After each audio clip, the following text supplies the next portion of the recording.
بسم اللہ الرحمن الرحیم۔ انشاءاللہ تعالی آج بخاری شریف کی حدیث نمبر 60 سنائیں گے، عمل کرنے کی نیت سے سن لیجئے گا۔ حدثنا ابو نعمان قال حدثنا ابو عوانة عن ابی بشر عن یوسف بن ماہکہ عن عبداللہ بن عمرو رضی اللہ تعالی عنہ قال۔ امام بخاری رحمۃ اللہ فرماتے ہیں کہ یہ حدیث مجھے ابو نعمان نے پہنچائی، پھر ان کو ابو عوانہ نے پہنچائی، ان کو ابو بشر نے پہنچائی، ان کو یوسف بن ماہکہ نے پہنچائی، پھر ان کو عبداللہ بن عمر نے یہ حدیث پہنچائی۔ قال، وہ فرماتے ہیں تخلف عن النبی صلی اللہ علیہ وسلم فی سفرۃ سافرناها، کہ ایک سفر میں نبی کریم صلی اللہ علیہ وسلم ہم سے پیچھے رہ گئے، ہم سفر کر رہے تھے، ہم آگے بڑھ گئے، آپ صلی اللہ علیہ وسلم پیچھے رہ گئے۔ فادرکنا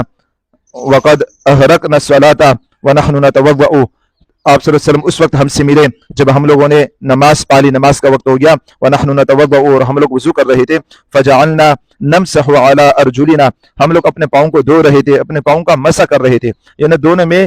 جو ہے نا تخفیف کر رہے تھے، اچھی طرح پاؤں نہیں دھو رہے تھے، ایسا لگ رہا تھا جیسے کہ مسح کر رہے ہیں۔ فنادى بأعلى صوته، تو آپ صلی اللہ علیہ وسلم نے بلند آواز سے آواز دی اور اس طرح فرمایا ویل للأعقاب من النار، ہلاکت ہے ان ایڑیوں کے لیے جو جہنم میں سے ہے۔ مرتين او ثلاثا، دو دفعہ یا تین دفعہ آپ صلی اللہ علیہ وسلم نے فرمایا ویل للأعقاب من النار، کہ ان ایڑیوں کے لیے ہلاکت ہے جو جہنم میں سے ہے۔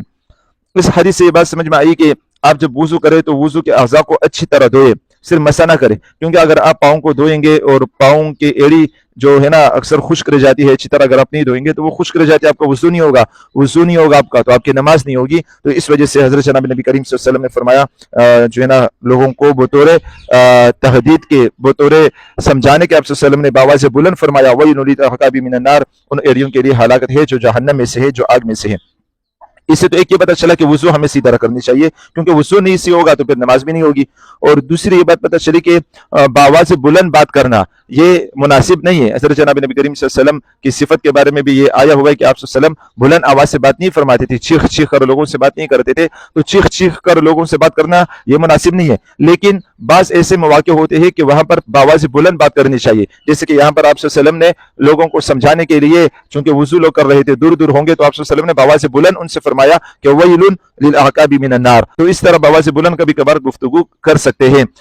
لوگ زیادہ ہو، مجمع زیادہ ہو تو آپ باواز بلند بات کر سکتے ہو، جن سے بات کر رہے ہو وہ دور ہو تو آپ ان سے بھی باواز بلند بات کر سکتے ہو۔ طالب علم کو استاد ڈانٹ رہا ہے یا باپ بیٹوں کو ڈانٹ رہا ہے تو اس وقت باواز بلند بات کر سکتے ہو، یہ بے ادبی یا یہ کوئی گستاخی نہیں ہے۔